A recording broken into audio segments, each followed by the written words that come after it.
kapuro, magandang umaga sa inyo lahat. So nandito tayo ngayon sa bayan ng Laurel, Batangas, na kung saan ating pinasyalan ang nakatagong tourist spot ng Laurel, Batangas. At ito ngayon tinatawag nilang Simbahang Bato na makikita nyo sa aking likuran.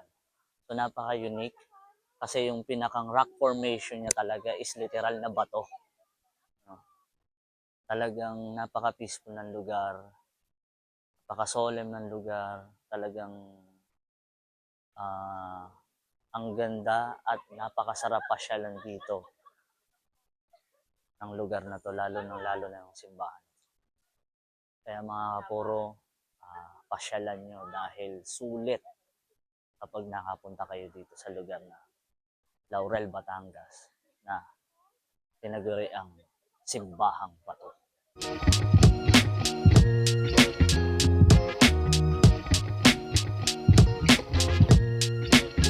Dito sa gilid ko, ito yung wishing well ng Simbahang Bato.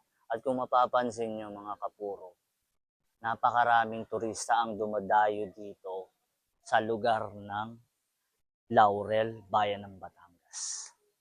Kaya kung mapapansin nyo sa likuran ko, mga taga iba't ibang lugar, talagang katunayan na sinasadya at pinapasyalan ng mga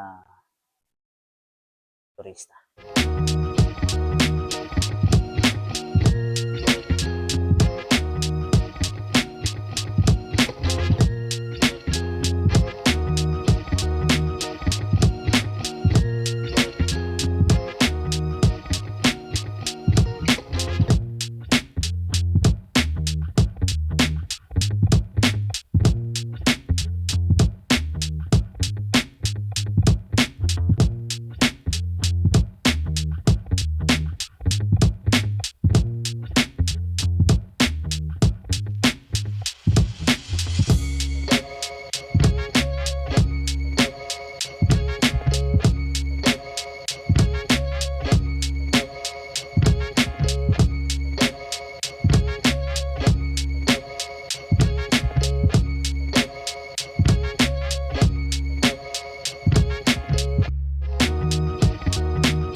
Dito tayo ngayon sa loob ng Simbahang Bato.